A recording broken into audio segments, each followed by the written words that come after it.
Hey guys, welcome back to another video on Fantastic Four First Steps, and we need to talk about Sue Storm in Fantastic Four First Steps. This is kind of a sort of sequel to my video on Fantastic Four being problematic, where I talked about the things with Johnny Storm. Now we're getting reports through quotes from Pedro Pascal, through just general trailers, voiceovers, and media coverage of the film in general that we've seen, because it's always Sue Storm doing a voiceover. Now we're getting reports that Sue Storm is going to be the leader of the team in Fantastic Four First Steps, and I can already hear the comments. Stay with me, alright? I can already hear the comments or visualize reading them, where it's like, oh, you said in your Fantastic Four being problematic video that Reed and Sue should be co-leaders, or she might even work as the leader of the team if they wrote Reed's traits of being a genius correctly and gave him ways of shining beyond being the leader. Yes, I did say that, so you should know that this isn't going to be the bog standard video on my coverage of this issue, but it is still a problem, and I am going to explain why I think it's a problem on the surface. Because they've also mentioned, and I can also hear these comments, oh, there was a 5-year run in the Fantastic Four comics where Sue led the team for that amount of time, literally, because Reed was believed completely dead, and no one ever stays dead in comics. He came back and was the leader eventually. Yes, and I agree with all that. In a sense, I think that if they balanced Reed and Sue's qualities, Sue could be the leader of the team. She also, in the modern comics and the modern day, is the most powerful of them. She held back the Hulk single-handed for a time. That's how strong she was. You know, she's on par, if not a similar strength level, in my personal opinion, debate this in the comments if you want, to Jean Grey in terms of her power set and how powerful Jean can be. Not when in Phoenix mode, because Phoenix mode is essentially god tier and overused. Anyway, I'm trying to argue here that, yes, Sue is a very strong female character who has been written well and developed from sort of stereotypical wallflower, mousy 60s female character that doesn't do a lot, which there was pushback for even back then. And then in the 70s onwards, she has been written incredibly well and has now been made basically the de facto most powerful, has led the team for some time, whilst Reed's been dead. But that's only when Reed's been dead. So my point is that I would argue that it's a problem because it's the same issue with Johnny Storm. As I said in my Fantastic Four First Steps video being problematic part 1, this is now part 2. Johnny Storm has gone through a developing arc in the comics over a period of time and was very much basically their equivalent to Tony Stark and was very much a womanizer, and these qualities are frowned upon in the modern day, and they said they can't possibly have that arc in a film, basically, was the media rhetoric. And actors even went to Kevin Feige and talked about that. In the case of Sue Storm, it's an issue because Sue has become incredibly powerful over the course of decades and developed from being unconfident with her powers or written in a way that she wasn't allowed to express her powers to their fullest extent, learned and developed over decades. So again, my argument is, why can't we see that development? Why can't we have Reed be the leader in this film, then them develop to co-leads by the end of the film, or she leads the team by the end of the film? Because that would then allow the film to have a very obvious narrative arc that would still promote strong female characters in the same natural progression of the comics. Obviously, it would still be being sped up so that the films didn't have decades of development.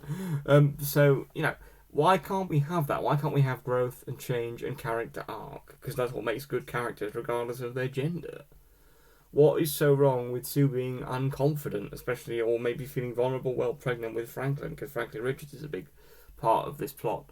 If she's going to be the traditional first family and element of the first family that is Fantastic Four for Marvel, if she's going to be the traditional family element of that, and the emotional catharsis with Franklin, you could still put those elements in without watering down Reed's leadership or his genius, Why is it under the narrative that good writers these days, or supposed rather professional writers these days, feel they need to be good writers, in quote marks, by tearing down the male character's attributes because that's the only way to give more space to a female character?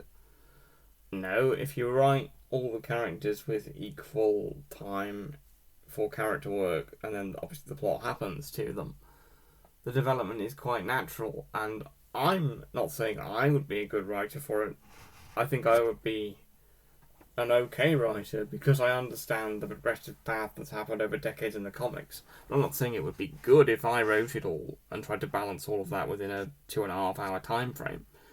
I'm not saying that because I'm not a professional writer. My expectation is a professional writer working at Hollywood level getting paid a shit ton of money hopefully would be better at that and would be able to balance all those elements, because that's what makes a character-rich plot and a character-rich film that's interesting. So why can't they do that? And you even have a blueprint for how to do it. Have her be unconfident while pregnant, or have her powers perhaps glitching a bit while pregnant, so she takes a back seat. Or she just starts off feeling weaker, maybe because of pregnancy or not. And then through Franklin's development in the film, because apparently Franklin's going to be a big part of this, and through her development, it parallels, and they both gain stronger as she becomes a mother. Wouldn't that be a nice thing? It would carry the traditional element of motherhood.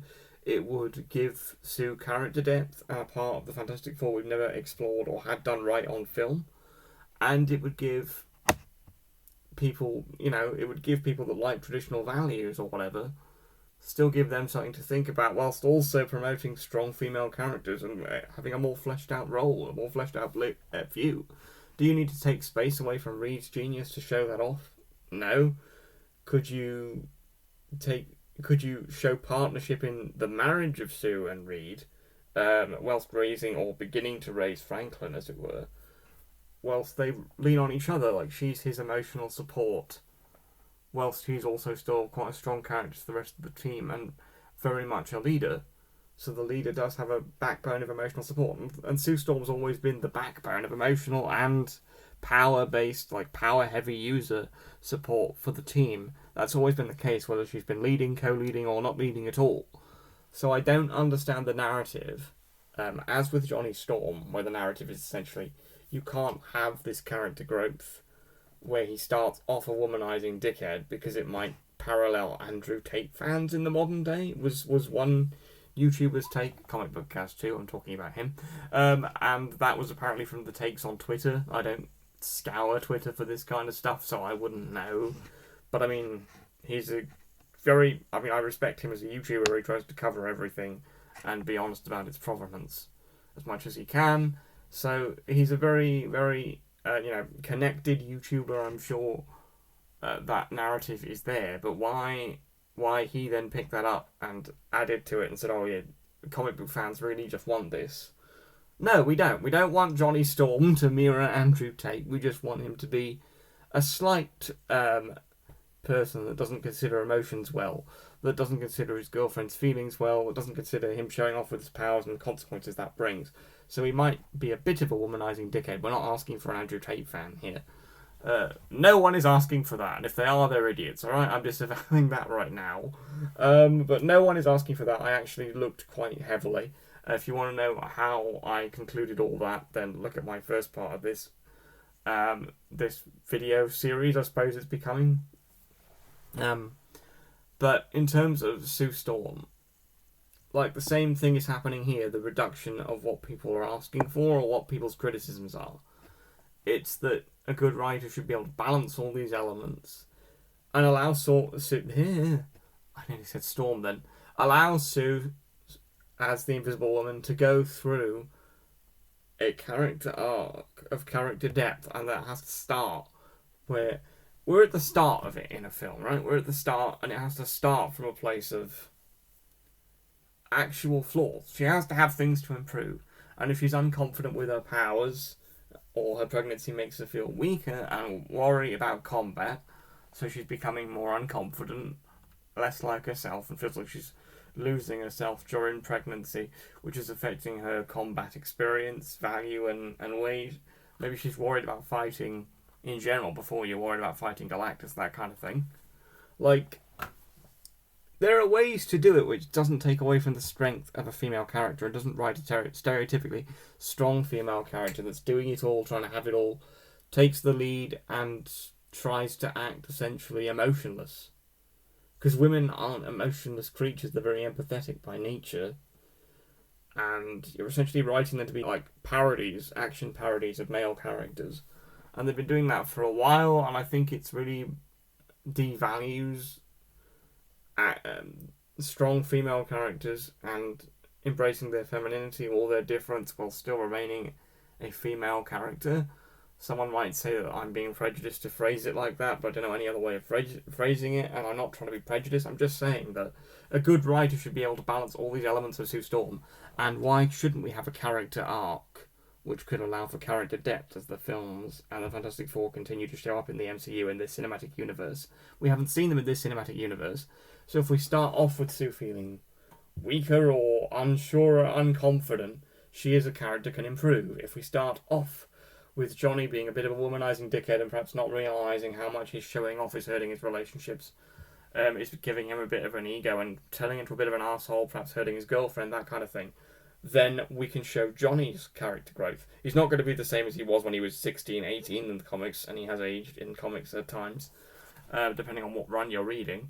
It's not going to be the same as he was when he was 16, 18 in the comics, but 25, the brain, male or female, is more fully developed. So we can sort of be still in the crux of trying to get out of his patterns of dickishness, for lack of a better way of putting it. Trying to get out of his patterns of womanizing, trying to get out of his patterns of problematic behaviour, for lack of a better way, which means it can be problematic if you're doing that kind of thing, and it can hurt your relationships, as in problematic for you personally, not. So, you know, what I'm saying is, nobody wants Johnny Storm to be Andrew Tate, and in the same vein, nobody wants Sue Storm to be a traditional 60s housewife because of the aesthetic of the time. But we also don't want her to be a stereotypical, hard-nosed male action star parody of a female character that isn't a strong female character. She has so many elements of femininity, of strong female will, empathetic emotion, and genuine character that you could pull from, especially with her being pregnant with Franklin during this film from what we've seen, and with her still being the strong powerhouse. But, you know, there are ways to make her develop in terms of power levels within the MCU and within her tenure in the MCU that don't involve her losing space to Reed, or losing space to Johnny, or losing space to Ben.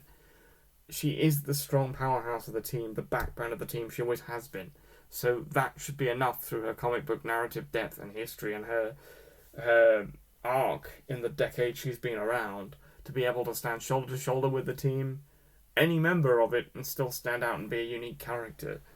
So I hope they do give her space and time to do that, but they don't need to do it by tearing down Reed, or taking away from his genius or his leadership, or tearing down the complexity that the film could give Johnny. The amount of ways and progression you could go with him is immeasurable, especially with things like adolescent coming out and young men being very confused and being pulled in different directions by different internet influences and personalities.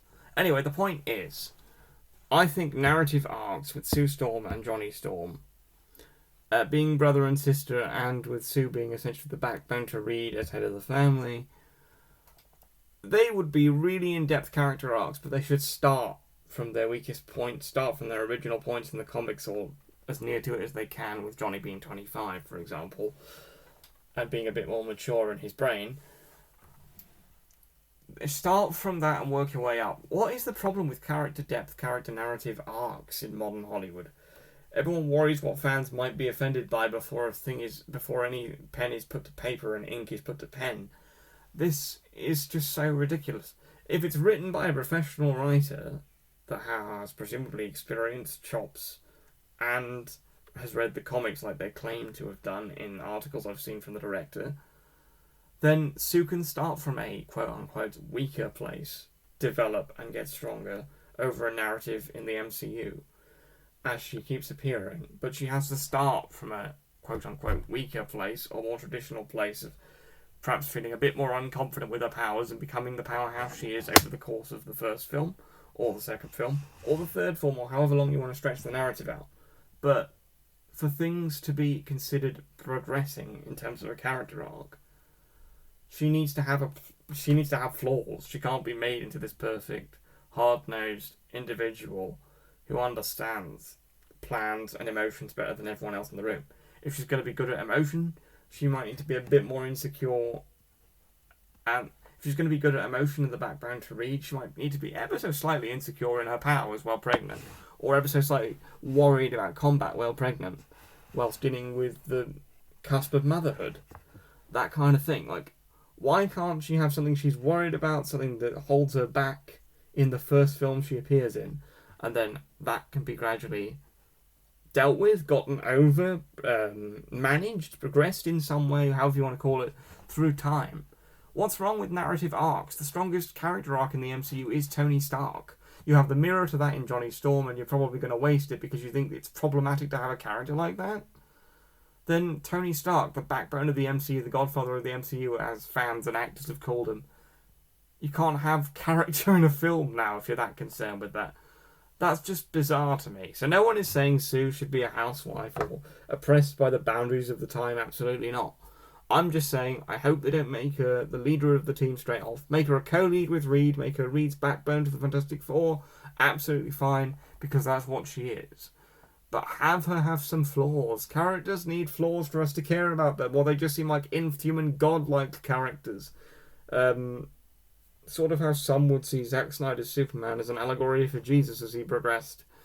He was just not very human. And that's what people are hoping with James Gunn's Superman. We get more humanity and more of a balance between the god and the human nature of Superman, because they are diametrically opposed points. He is an alien, has to balance. Anyway, so that's what I think about this whole Sue Storm being the leader of the team thing. I don't object to it. I just hope she starts with character flaws. But that's not what we're hearing. We're hearing that it would be problematic if that happened from director, from Kevin Feige, from other people at Marvel. It would be problematic if that happened, so it's not going to happen. She'll be the leader, guys.